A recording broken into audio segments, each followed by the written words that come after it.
Hello students.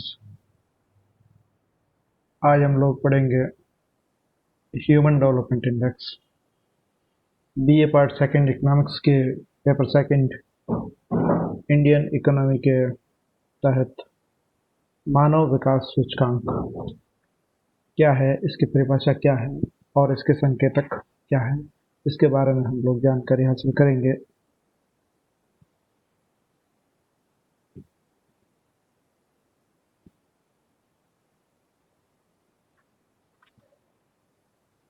सबसे पहले तो ह्यूमन डेवलपमेंट इंडेक्स का अर्थ क्या है, परिभाषा क्या है। ह्यूमन डेवलपमेंट इंडेक्स एक ऐसा मापन है जिसके द्वारा ये मापा जा सकता है कि मानव जीवन के विकास में कितना सुधार हुआ है, या जो मानव जीवन है उसमें कितना विकास हुआ है।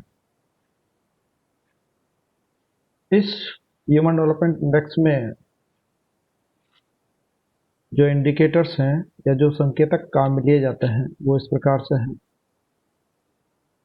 ह्यूमन डेवलपमेंट इंडेक्स की रैंक जो है वो ये बतलाती है कि एक वर्ष की समय अवधि में किस राष्ट्र ने किसी अन्य राष्ट्र की तुलना में अभी लगभग 189 कंट्रीज के दायरे के अंदर आते हैं। उन 189 कंट्रीज में किस राष्ट्र की रैंक उससे ज़्यादा हुई है, उसका मतलब यह है कि वहाँ पे मानव जीवन में सुधार ज़्यादा हुआ है।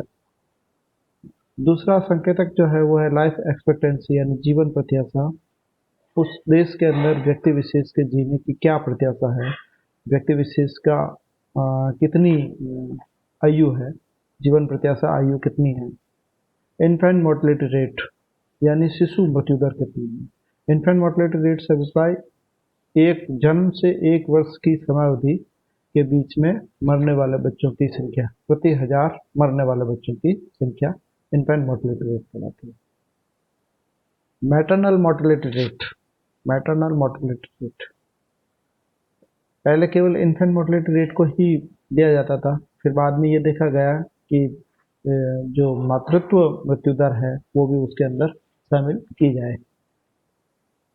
Adult literacy rate, adult literacy rate के अंदर हम 15 वर्ष से ज़्यादा आयु के जो साक्षर लोग हैं उनको शामिल करते हैं। Percentage of population below poverty line, यानी गरीबी रेखा से नीचे जीवन यापन करने वाली जनसंख्या का प्रतिशत कितना है। और पर कैपिटा जीडीपी, उस राष्ट्र के व्यक्तियों की प्रति व्यक्ति जीडीपी कितनी है या प्रति व्यक्ति आय कितनी है। तो इतने सारे इंडिकेटर्स को लेकर के ह्यूमन डेवलपमेंट इंडेक्स बनाया जाता है, जो कि दो राष्ट्रों के बीच में तुलना करता है कि कौन सा राष्ट्र किस राष्ट्र की तुलना में ज़्यादा विकसित है, ज़्यादा जीवन स्तर में ज़्यादा सुधार है वहाँ पे। 2019 में भारत की जो रैंक है वो 129 आई है 189 कंट्रीज के अंदर। इससे पहले 2018 में उसकी रैंक 130 थी, अभी 129 है। इसको जारी कौन करता है? United Nations Development Programme UNDP के द्वारा इसको जारी किया जाता है। और इसके अंदर जो अडल्ट लिटरेसी रेट रेशियो शामिल किया जाता है वो मैंने आपको बता दिया, जैसे कि number of people both sexes, male और फीमेल दोनों, जिनकी की आयु 15 वर्ष से ज़्यादा है और जो पढ़ना और लिखना जानते हैं उनको हम अडल्ट लिटरेसी रेशियो के अंदर शामिल करते हैं। लाइफ एक्सपेक्टेंसी क्या है?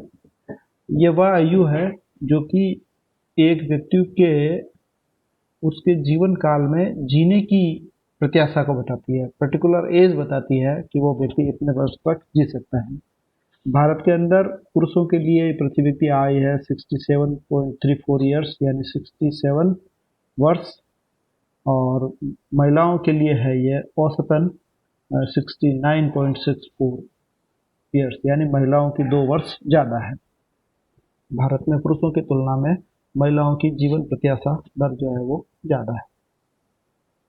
अगला इंडिकेटर है infant mortality rate, total number of infants dying below the age of year. एक वर्ष से कम आयु के वे बच्चे जो कि जिनकी मृत्यु हो जाती है प्रति 1000 बच्चों में से, वो इन्फेंट मोर्टेलिटी रेट कहलाता है। भारत में इन्फेंट मोर्टेलिटी रेट अभी 40.5 इन्फेंट्स है, यानी 1000 बच्चों के पीछे 40.5 बच्चे जो है वो 1 वर्ष की उम्र पाने से पहले पहले मृत्यु को प्राप्त हो जाते हैं। Maternal mortality rate, total number of dying mothers out of 1000 mothers while giving birth to a baby. बच्चे को जन्म देते समय 1000 महिलाओं में से मरने वाली माताओं की जो संख्या होती है वो मातृत्व मृत्यु दर कहलाती है। 2011 से 13 के सेंसस के अनुसार जो मैटरनल मोर्टेलिटी रेट थी भारत के अंदर वो 167 थी, बहुत ज़्यादा है। 1000 महिलाओं के पीछे 167 महिलाएं बच्चों को जन्म देते समय मर जाती है। Percentage of population below poverty line, यानी गरीबी रेखा से नीचे जीने वाले लोगों का प्रतिशत। People below the poverty line are categorise according to calories, और कैलोरी के हिसाब से मापा जाता है। 2400 कैलोरी गाँव के अंदर है और 2100 किलो कैलोरी जो है अर्बन के अंदर है। इनसे कम मात्रा में भोजन जिनको प्राप्त होता है उसको बिलो पॉवर्टी लाइन के अंदर कहा जाता है। अगर किसी भी व्यक्ति विशेष को इससे कम खाना उपलब्ध हो रहा है तो वह गरीबी रेखा से नीचे माना जाता है। तो ये जो इंडिकेटर्स थे, लगभग 7 इंडिकेटर्स हैं, इसको मिला करके ह्यूमन डेवलपमेंट इंडेक्स बनता है। सबसे पहला तो life expectancy, infant mortality rate और एचडीआई, यानी एचडीआई का मतलब 3 से था। एक एक इंडिकेटर इनकम का था, दूसरा इंडिकेटर हेल्थ का था और तीसरा infant mortality rate. Life expectancy, infant mortality rate और इनकम से संबंधित। एक लिटरेसी, एक एजुकेशन का इंडेक्स था, दूसरा हेल्थ का इंडेक्स था और तीसरा इनकम का इंडेक्स था। तो एजुकेशन के इंडेक्स में अब लिटरेसी रेट को शामिल कर लिया, जिसमें अब अडल्ट लिटरेसी रेट कर दिया गया है। हेल्थ के अंदर पहले लाइफ एक्सपेक्टेंसी और इन्फेंट मोर्टेलिटी रेट थे, अब उसके अंदर मटरनल मोर्टेलिटी रेट को भी शामिल कर दिया गया है।